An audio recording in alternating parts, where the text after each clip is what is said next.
what is adaptability and why is it so important? So, in the olden days, people could get a job and a profession and they work in the same company their whole life and they retire, and it was possible back then. It's no longer possible. I don't believe it is. And in the current world, there's way too many changes that are happening outside of our control.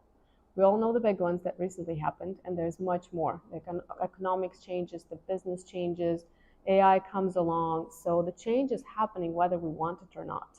And to me, adaptability is a very important skill that I believe everybody should master if they want to succeed and thrive in this ever-changing environment. Because if you even get really, really good at something, and then something changes outside in the world, and you have to let go of that and learn something new. And I consider myself a pretty adaptable person. I created proactively a lot of changes in my life. I also dealt with a lot of stressors that came my way unexpectedly. And to me, adaptability is something that is a part of me. And recently I learned, and I got a certification in adaptability assessments.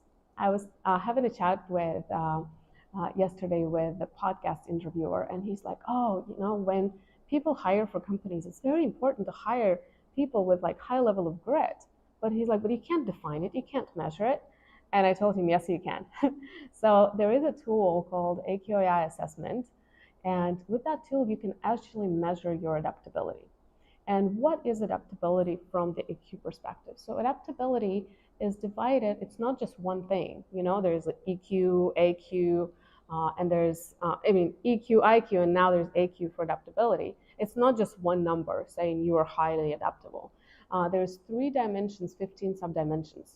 Some of the dimensions, the dimension of ability has to do with your skills and ability to adapt to changes, to bounce back from failures, to unlearn the old skills and relearn the new skills. So there's 5 subdimensions under the ability. Then there is a dimension of character, which is more about how do you address change? What motivates you to change? What's important to you in change, and other things.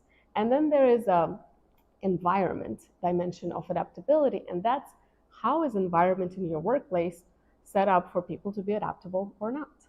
And the beauty of a Q assessment is that not only can you take a test for you and kind of see where your strengths are and your maybe lower points are that you can work on and increase.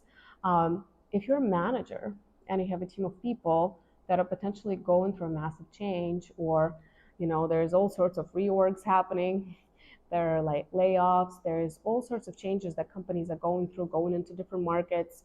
And you expect your team to adapt, but they may not be ready for change. How do you know if they are? Well, you can have them take the test. And in the test, not only can individuals see their own results, you as a manager can get a snapshot of the team. And you can get a team report and see what part of your team ability is strong and what parts maybe need some tweaks before they can be ready for the massive change you expect them to go through. So for me, it was like when I found this tool through a friend of mine, she shared that with me, and I totally jumped right on it, and I got certified as a Q practitioner to be able to facilitate those tests and be able to decode those tests, and also tie that to the business results that the company or the people for themselves are looking for. So adaptability can be measured, adaptability can be improved, and to me, it's a vital, vital, vital skill if you want to survive in this current world, and not just survive, but thrive. So if you agree with me that adaptability is important, comment below. If you disagree with me, please comment below, because I would really like to get all your feedback and have a healthy discussion on this topic to really bring that skill of adaptability to the forefront for the leaders, for the managers, and for everybody. Because I believe each of us is a leader. Whether we're managed people or not, we're leading in our life, we're leading in our families, and we cannot escape that. So we might as well get good at it. So if you like this video, please share and tag whoever you think might be interested in this topic, and I will see you soon.